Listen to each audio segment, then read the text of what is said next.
after this you're done.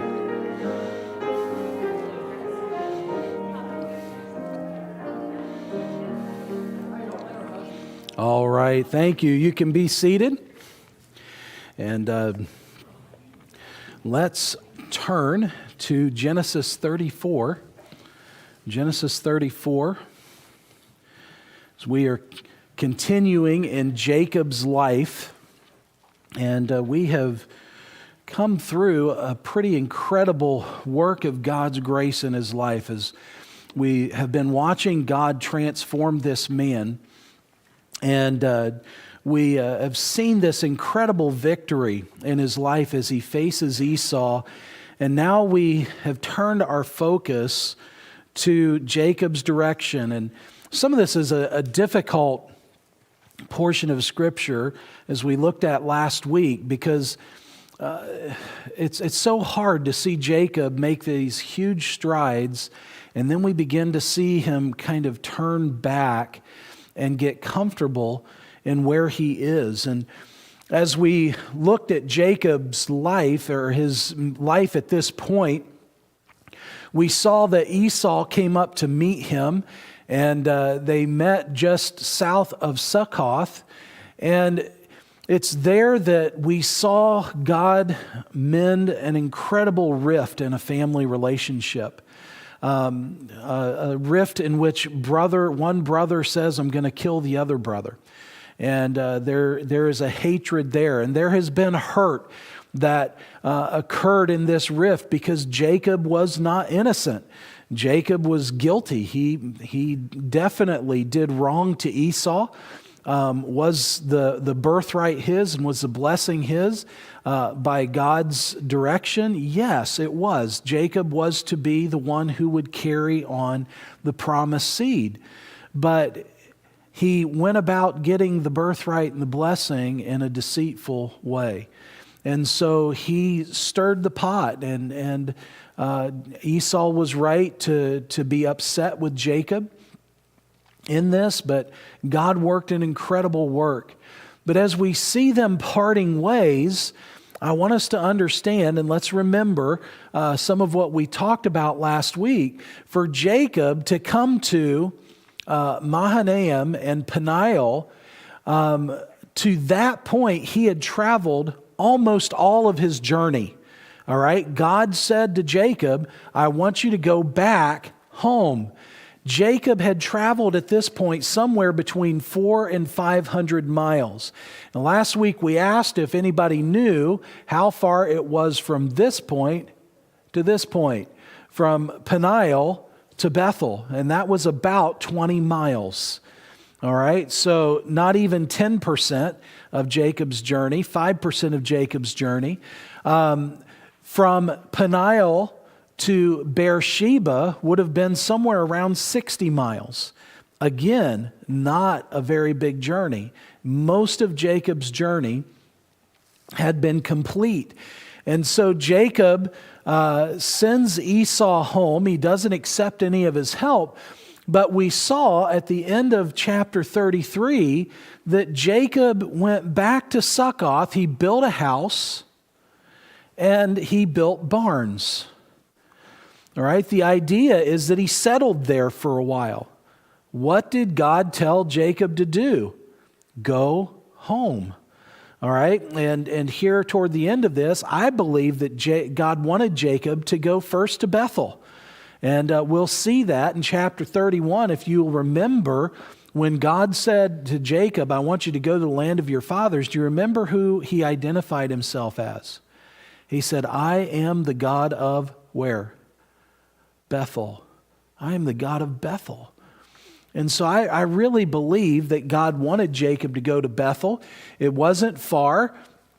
Perhaps Jacob was telling the truth about the tenderness of his children and the tenderness of his flocks, and that driving them that distance home could be very hurtful to them. But he settled there in that area, probably, I would say, pushing on about 3 years. All right, and so again, we see Jacob making a choice. And as we kind of closed out our study last week, we were reminded that too often we settle for what looks good and feels good rather than following God's direction. Where Jacob settled, it was great for his flocks. He was in a valley. It was a wonderful place for his flocks to get nourishment and to grow. But he settled where God did not tell him to settle. Listen, we can get comfortable with a victory or God's work in our life, and instead of continuing forward, we can just settle, content to be where we are. All right? Now, I know the Bible tells us that we ought to be content, right? But we should not be content with our spiritual walk. Should we be at peace in it? Yes. Can we be joyful in it? But should we be content to just reach a certain point and stay there? No. Oftentimes I've heard stagnation or staying stationary described as really backsliding. The truth is, if we aren't moving forward in our Christian life, we're in danger of moving backwards. And so we have to be careful about where we are and whether or not we are just settling and we're content with where we are in our life and we're not moving forward. We saw in this as well, and here is a little bit of difficulty at the end of chapter 33, where Jacob even built an altar to God. And I'm thankful for his recognition of God. I'm thankful for a public testimony of who his God is. But sometimes we are tempted to choose to consecrate our disobedience. We'll do things for God. We'll do things that make us feel better about where we are when we know that we need to be someplace else spiritually. And so all of these things now are coming into Jacob's life. And as we come into verse 34 or chapter 34, we're finding these steps of Jacob that's kind of distancing him from that work of God's grace in his life and God's grace at work actively day by day. And he's making these choices. All right? And what happens is we find ourselves, just like Jacob at times, if we're not careful, in a place that we create a disaster in our life that can only be fixed by grace. All right? Think about this. A father took his young family out on a lake one summer afternoon, and he tied the boat to the dock loosely while they had lunch nearby. The rope looked secure, and for a while the boat stayed put, but slowly and almost unnoticeably, the boat began to drift. And by the time the father saw it, the boat was halfway across the lake. All right, of course, the kids are crying and scared because this is their way home, and the father had to swim after the boat. Now, the family wasn't lost because of a storm or because of a great crisis. They were stranded because of neglect. One small rope, a little slack, and the whole family was impacted. And so that's what's happening to Jacob. He let some apathy creep in when he stopped short of Bethel and settled in Shechem. His neglect and compromise left his daughter vulnerable, his sons angry, and his family scarred.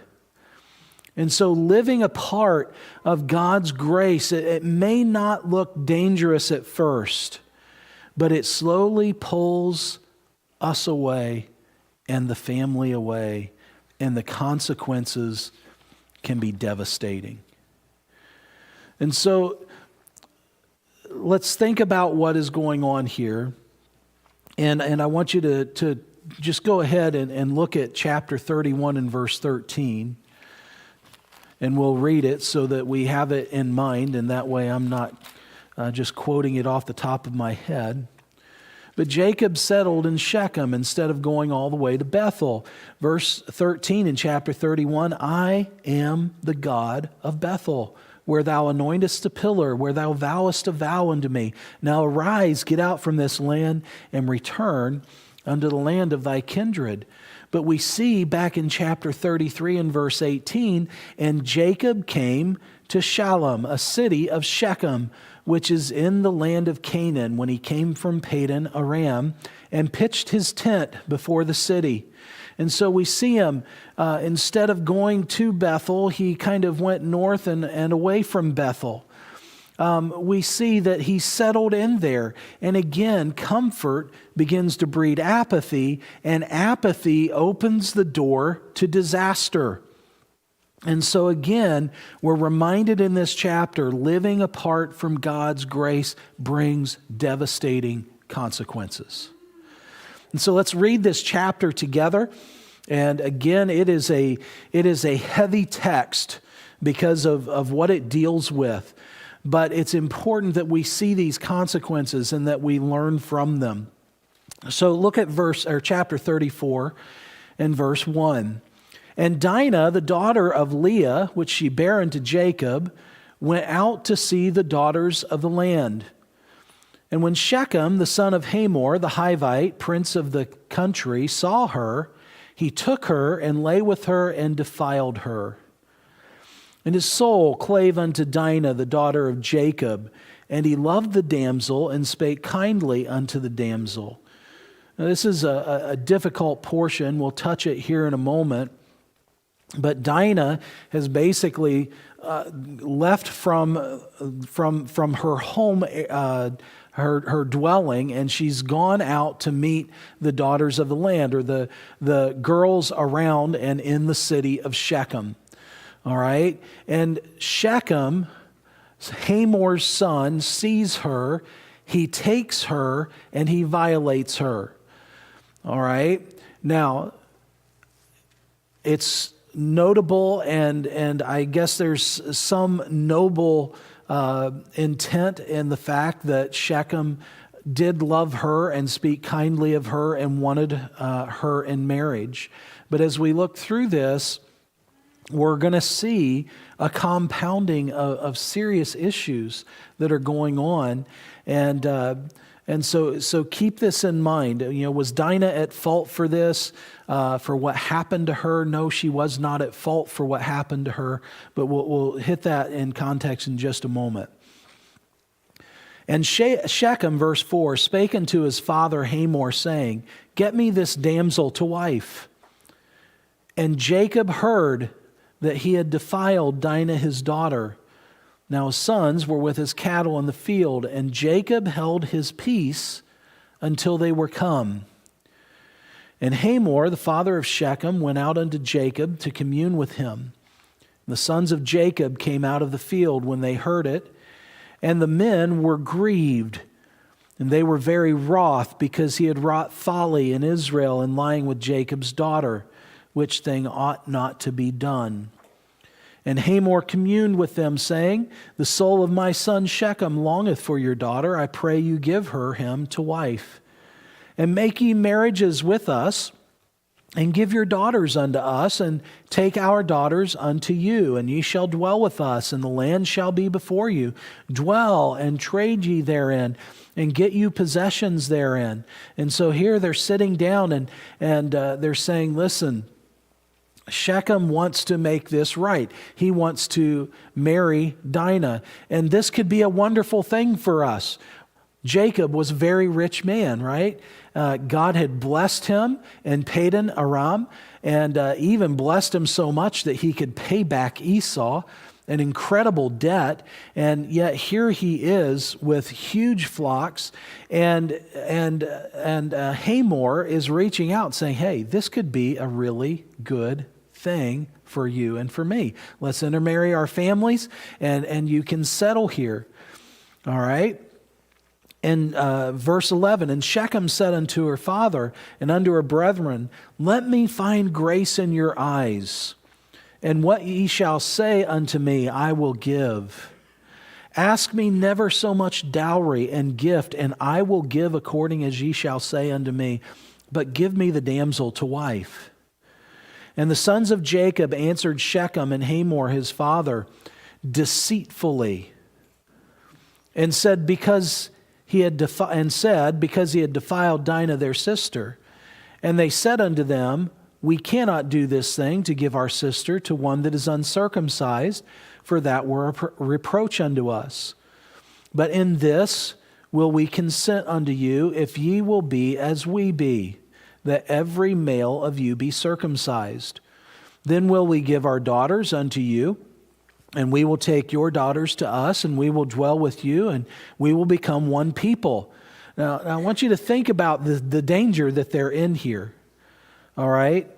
And we're going to touch on this, but do you see the compromise that is going on? What has God done? What have we observed God doing all the way through the book of Genesis? When Abraham comes on the scene, right? We see sin enter with Adam and Eve. And God, by His grace, He preserves seed, right? Noah is spared and his family is spared. And God now sets a specific person. He sets a specific nation in His sights who is going to carry on the seed of Messiah. And what is happening here? Do you see what's happening? We're going to intermarry with this family. All right? What are they doing? The very promise that God made, the very choosing of Jacob to carry on the seed that would bless all the world, is now in danger. All right, so this is a very serious thing that they're doing, or that they're even suggesting, even in their deceit. And so again, their words, verse 18, verse 17, but if ye will not hearken unto us to be circumcised, then will we take our daughter, and we will be gone. And their words pleased Hamor and Shechem, Hamor's son. And the young man deferred not to do the thing, because he had delight in Jacob's daughter, and he was more honorable than all the house of his father. At least Shechem had feelings for Dinah, and he was pursuing her because he loved her. Hamor, what was Hamor doing? He's just looking for a business deal, right? This is a way to make trade even better in our city. And so here we find them, and Hamor and Shechem his son came unto the gate of their city, communed with the men of their city, saying, these men are peaceable with us, therefore let them dwell in the land and trade therein. For the land, behold, it is large enough for them. Let us take their daughter to us for wives or daughters, and let us give them our daughters. Only herein will the men consent unto us for to dwell with us, to be one people. If every male among us be circumcised, as they are circumcised, shall not their cattle and their substance and every beast of theirs be ours? Only let us consent unto them, and they will dwell with us. And unto Hamor and unto Shechem his son hearkened all that went out of the gate of this city, and every male was circumcised, all that went out of the gate of his city. Now this is a huge thing, okay? Because we're talking about a procedure that, especially for an adult male, is very uncomfortable, all right? The sign of circumcision was usually done in infancy, and now Jacob's sons are saying, we want the entire city of these men to commit to circumcision. All right, now you see where this is going in the story, because these men have just chosen to do something that would be very, very painful to them. Notice what happened. And it came to pass on the third day, when they were sore, that the two sons of Jacob, Simeon and Levi, Dinah's brethren, took each man his sword and came upon the city boldly and slew all the males. And they slew Hamor and Shechem his son with the edge of the sword, and took Dinah out of Shechem's house and went out. And the sons of Jacob came upon the slain and spoiled the city. because they had defiled their sister. They took their sheep and their oxen and their asses and that which was in the city and that which was in the field, and all their wealth and all their little ones and their wives took they captive, and spoiled even all that was in the house. And Jacob said to Simeon and Levi, Ye have troubled me to make me to stink among the inhabitants of the land, among the Canaanites, the Perizzites, and I being few in number. They shall gather themselves together against me and slay me, and I shall be destroyed, I and my house. And they said, Should he deal with our sister as with an harlot? Very difficult chapter in Jacob's life, right? And so as we look at this, we look at Jacob making these decisions, placing himself where he is. Let's look at some of the implications of this. When we choose to grow comfortable, to begin to live apart from the work of God's grace in our life, it impacts our family. We saw at the very beginning of the chapter, Dinah went out to see the daughters of the land, and Shechem took her and lay with her and defiled her. Now, I do want us to understand this. All right, the fact that Dinah went out, the idea is that she went from her family's protection to see the daughters of the land. Now again, was that necessarily a sinful choice on the part of Dinah? It's not explicit there, but it may carry the sense of stepping outside of appropriate boundaries. In the very least, it reflects naive curiosity or a desire to socialize in a foreign culture, a culture that was foreign to her people or to her family, to God's people. It was definitely an unwise choice, right? We know this. We've seen this in this family's interaction with the people who are not God's people. They knew they weren't to intermarry. They knew they weren't to intermix. And so it was definitely an unwise choice. And so do we hold her responsible for the violation that happened to her? No, absolutely not. When we look at the structure of the language, it is pretty clear that Shechem coerced her. All right, he forced her. He put her in a place where she did not have a choice. But we would do well to take note of her going out. We don't know whether or not this was with permission or knowledge. And the truth is this, as we consider this, where they are and the impacts on Jacob's family, sometimes curiosity or wanting to fit in with the world leads to risky or vulnerable situations. And can I encourage, if you're in a place where you have family, it is important to have good and defined boundaries. It's important to have good and defined boundaries. It's important for us to speak with our children about those boundaries. It's important for us to help our children have context for the culture in which we live.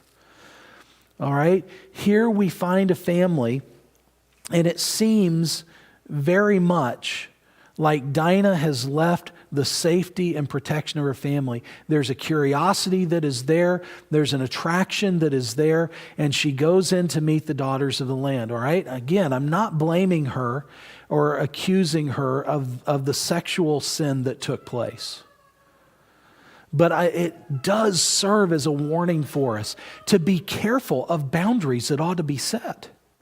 When we push the boundaries, when we step outside of boundaries that are there to protect us from sin, that are there to protect us from the influence of the world, we run the risk of creating serious issues.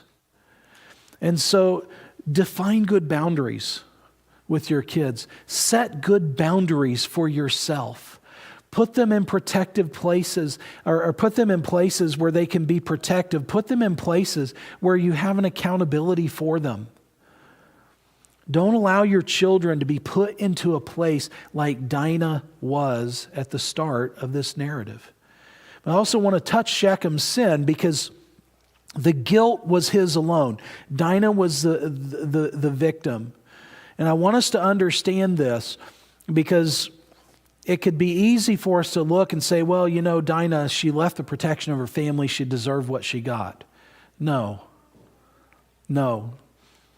We need to be clear on this. Victims of violence, those who suffer such a violation as Dinah did, they are not to blame for their suffering.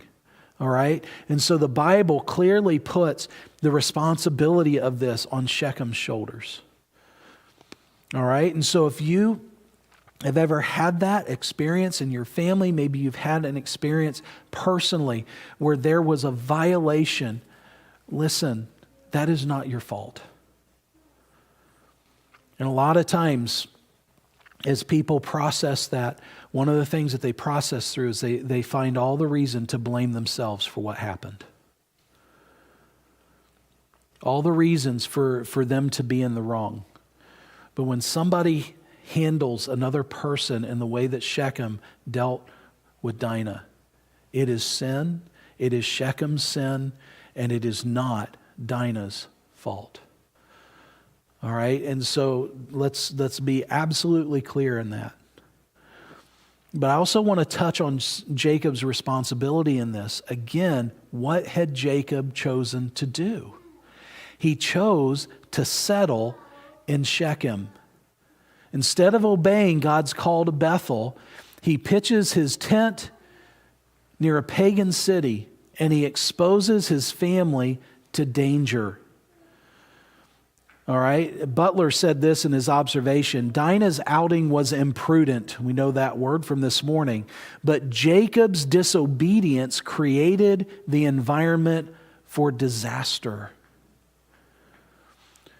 I want you to notice something else as well as we look at this chapter.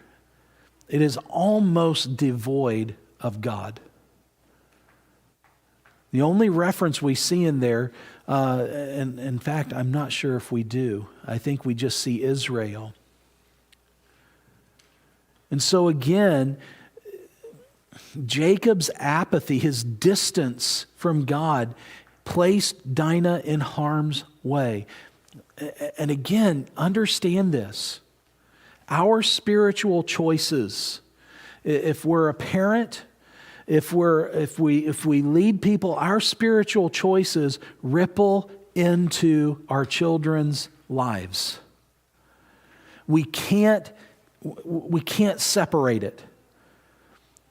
All right? And I want us to understand that, because one of the deceptions of sin is I can make this choice. It's my choice. It's my life. It's nobody's business. It's my choice. It's my life. I can keep it to myself. But the truth is this: when we allow sin to sit in our life and we make choices that are affecting our spiritual life, they affect those that are with us.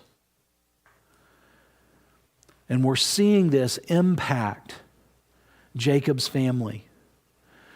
And so be sure that you set a spiritual climate that is good and right and healthy. Don't compromise and leave your family or leave your life unprotected. Listen, fathers who grow complacent spiritually expose their families to dangers they could have prevented. The truth is, when grace is neglected, families suffer first. And so we see this as impacting Jacob's family. But look as well, it impacted his testimony. It impacted his testimony. We see there in verse 30, "Ye have troubled me," Jacob says, "to make me stink among the inhabitants." The idea of that and the troubling is to ruin. In fact, it's the same root used of Achan in Joshua 7:25. And the ruin that he faced. And Jacob now is in a place where he has to admit, my reputation is ruined. The idea of that stink is that he's become odious. It's to emit a foul stench. Again, used metaphorically many times, speaking of a person's reputation or testimony. I can remember as a kid, there was the far corner of my granddad's pond, and it was a shallow section of the pond and maybe about a foot and a half deep. And one day we decided that we were going to hop out of the boat and jump into that section of the pond. And what we didn't know is that the sediment was probably about another foot or so deep in that section, and the sediment began to stir. All right, now, if you know what happens when water sits and sediment sits for any period of time, especially in a long and hot summer, and then you stir that water and sediment up, do you know what happens? Oh my goodness, it was the foulest odor. All right, I mean, we were gagging and we were running, or well, some of us were running, others were trying to get back in the boat and get away. And it stirred up such a foul odor that you could smell it all the way on the other side of the pond. It was horrible. And that's where Jacob is here. And so here is Jacob. His reputation is ruined. In some ways, he's more concerned about what people are thinking of him than what they are of his God. Because you remember, as he got there, what did he do? He built the altar for all to see. God is my God.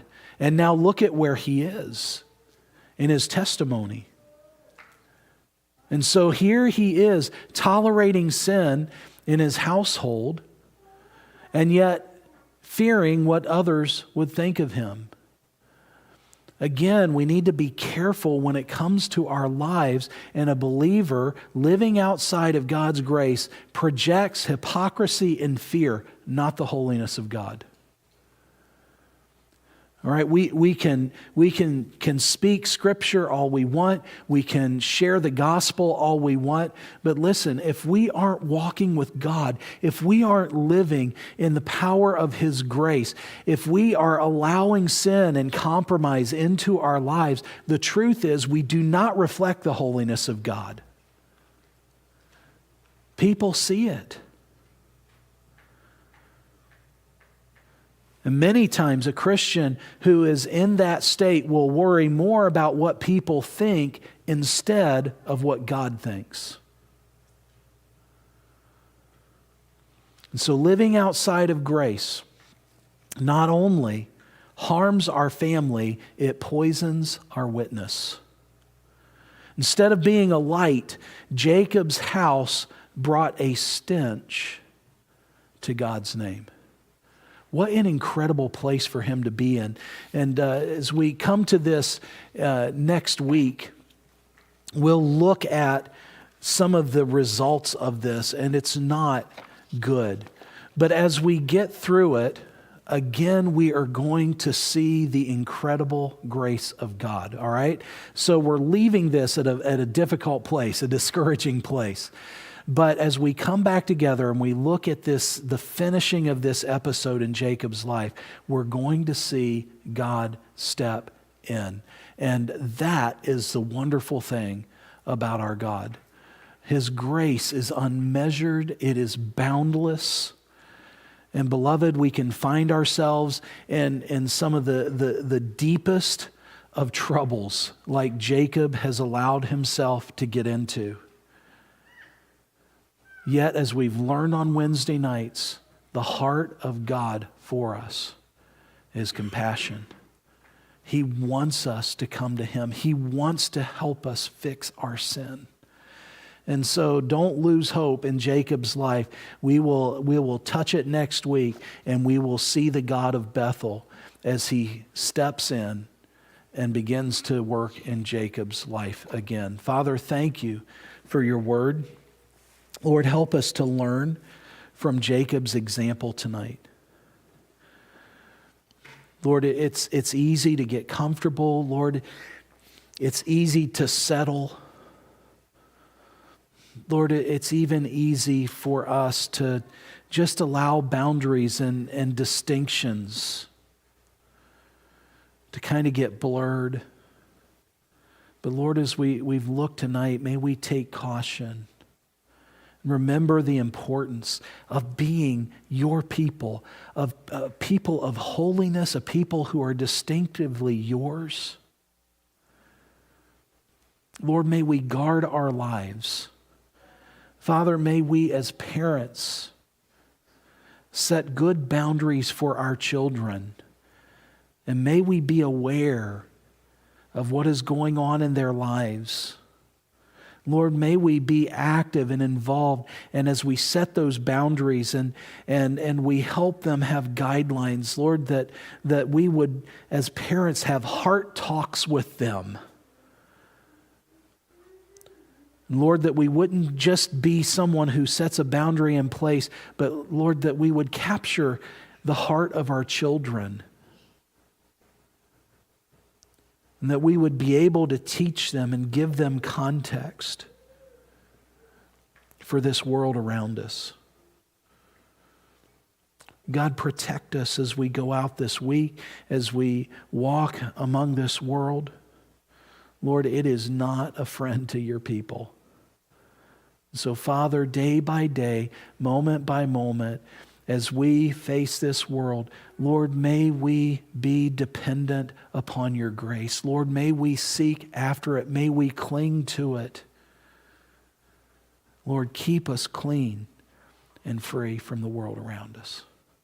Father, bless us as we go our separate ways this evening. Lord, give us a wonderful week this week.